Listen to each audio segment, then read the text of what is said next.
This video was recorded on CubeVue version 2809. Some of the features mentioned in this video will also be available in earlier versions of CubeVue. Starting off in the upper left corner, we're going to click on the Systems tab. The System tab, first of all, gives us the opportunity to adjust some of the settings that come by default with CubeVue. Clicking on the Settings tab, the Settings window opens. First of all, we see how to configure to send to a DICOM destination, such as a PAX network. We can also adjust the network cache size, how much is stored on the local computer, to help speed the load up time. And what we usually recommend you keep as default is the ability to connect to the image server, which is the server supplied with the pedCAT system at startup. Other options include the ability to have either English or German as your default language, and other languages will be available in the near future. We also have the ability to determine when the patient list would get hidden after a prolonged period of inactivity. Typically, by default, this is set at 10 minutes, and again, this is for HIPAA requirements. We can also choose to select the radiology view, which is by default viewing from the bottom up, and that's standard with our radiologists. Or we can also click on the patient-centric view, which is if you're looking at your feet from the top down, as if the patient was looking at their own feet. On the Pre-Processing tab, we have the ability to make some adjustments to the data set at the time it loads, so such things as artifacts are not visible. On the top here, we have radius reduction at load time. For either the large or the medium scan, you can adjust them independently. If you're looking at the axial view and you happen to see a ring artifact, a thin white ring typically running around the very outer edge of the scan, you can make adjustments, take away anywhere from 0 to 2 millimeters around either size scan. You would adjust them independently to remove any ring artifacts that are present. Also, if you don't want to view the patient platform that the patient is standing on whenever you load a scan, you can skip lowering the bottom couple of slices of the data set. Again, the offset scan would be the large scan, and the medium scan would be the center scans. You can make those adjustments again independently of each other.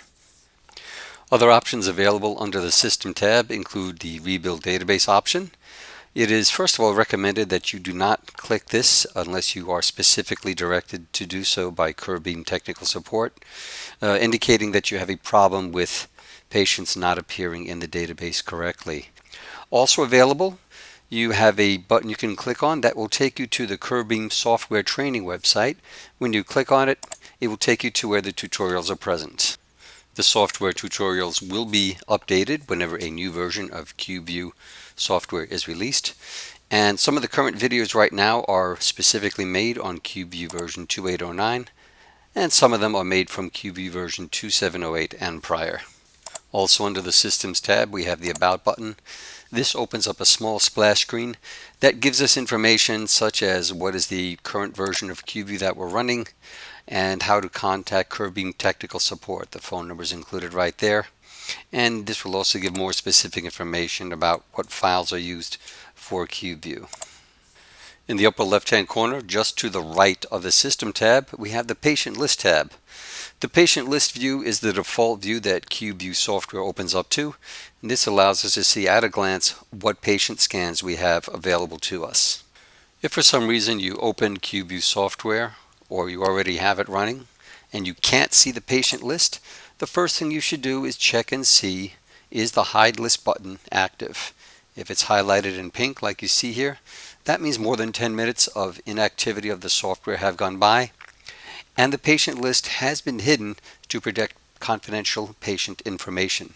Simply click on the Hide List button and the patient list should reappear. Another reason why you may not see your patient list in CubeVue software is that you're looking at the wrong database. In the lower left-hand corner, you're going to see two tabs. One says Local and the other says Remote.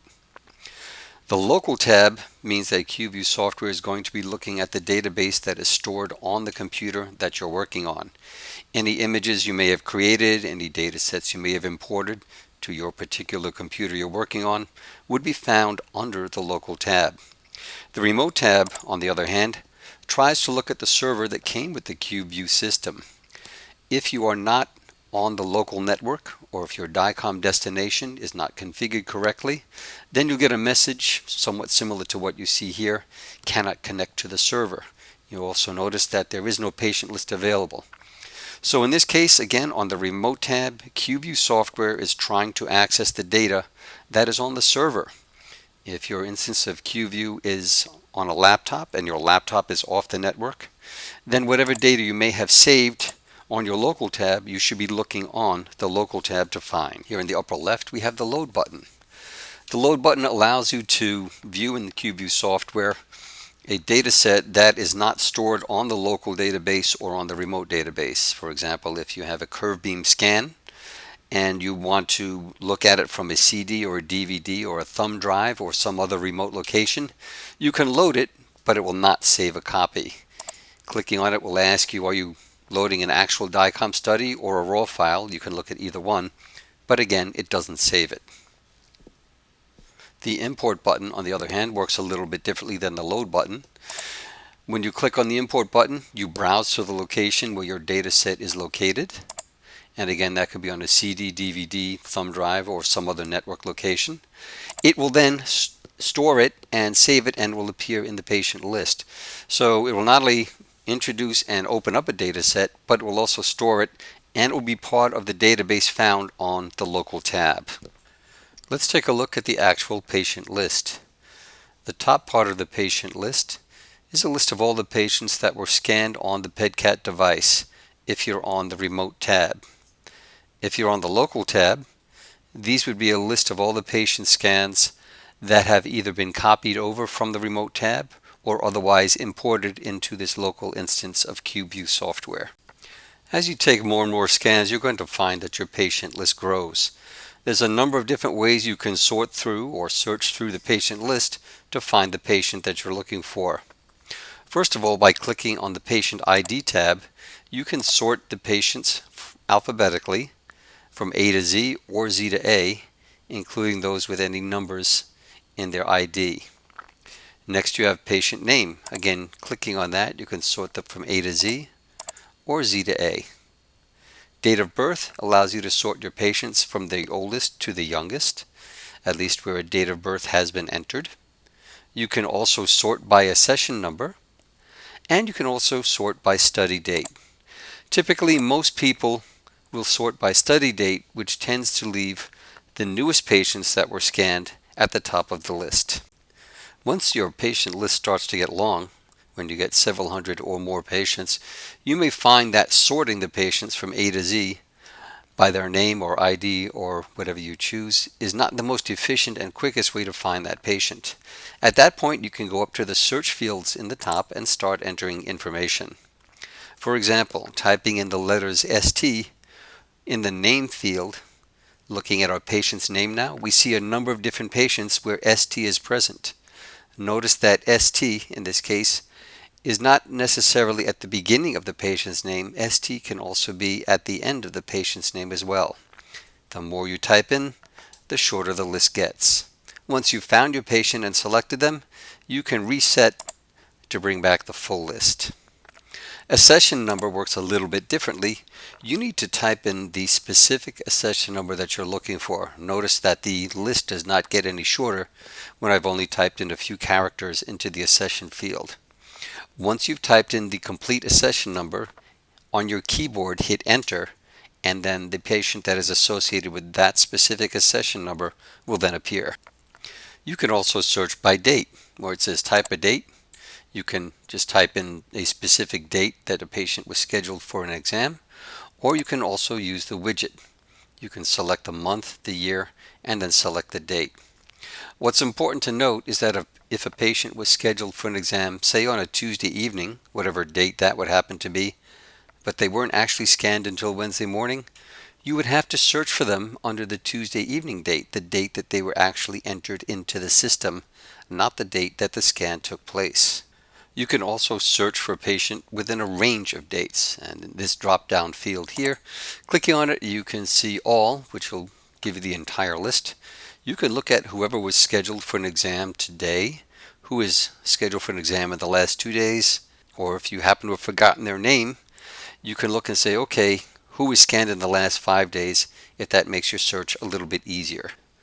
Once you find and select your patient, the section underneath the patient list is where we will see all of the images that are associated with that particular patient.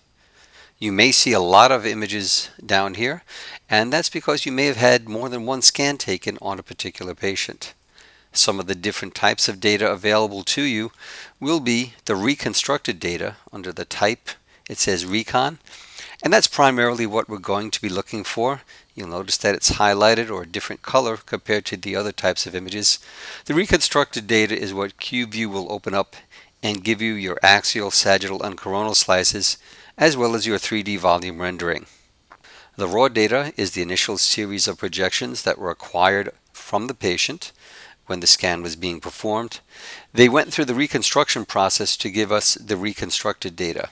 The raw data is typically not diagnostically useful, and it is there primarily to verify during troubleshooting if data was actually acquired. Reformatted data is typically thicker slices, 2 to 3 millimeters thick, as opposed to the reconstructed data, which is typically axial only slices, and that's 1 voxel thick. So the reformat slices come in axial, sagittal, and coronal reformats, and they're what is typically sent to a hospital or other large institution's PACS system, and they're specifically designed to be opened by a PACS viewer. And finally, we might also see a screen image. A screen image is typically a screen capture, such as an axial image, where we might also have a distance measurement or an angle measurement drawn on it. A single screen image, especially if we're looking at the remote tab, might also be a dose report. Those are automatically created at the end of every scan of a patient. Looking at this screen series here, we might see multiple screens taken as part of a series. And in this case, this happens to represent a 3D frame sequence in which we simulate the rotation of the 3D volume rendering about the X, Y, or Z axis. Now, if we're looking at all of these images and we find, for example, that we don't want to see the raw data up here in the left-hand corner where it says Show Optional Series, we can remove the check mark, and this way we won't even see raw data represented as a type of data, so we're less likely to open it by mistake and wonder what we've opened.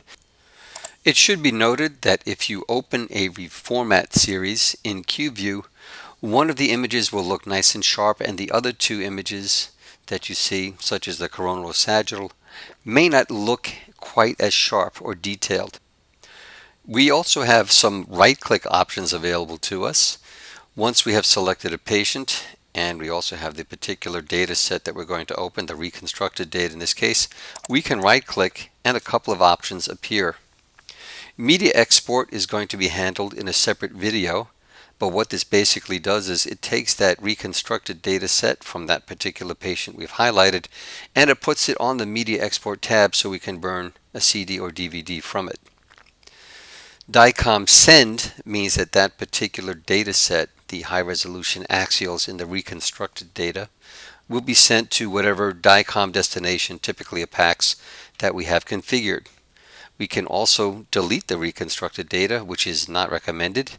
If you do that, you may have to contact tech support to have them reconstruct a second series of reconstructed data out of the original raw data. DICOM export will also be handled in a separate video as well. Once we've selected a patient and double-click to open it up, we'll find that we automatically move to the Review tab. That's where we're able to see all of the images, include the 3D rendering. The Media Export tab is when we want to burn to a CD or DVD, and we again would right-click, typically on the reconstructed data, select Media Export, and then that patient's information would be put in the holding area of Media Export until we're actually ready to burn it. And that process again will be covered in a separate video. This concludes the video recording for Introduction to CubeVue software. This video was recorded using CubeVue version 2.8.09. Some of these features may be available in earlier versions of CubeVue as well.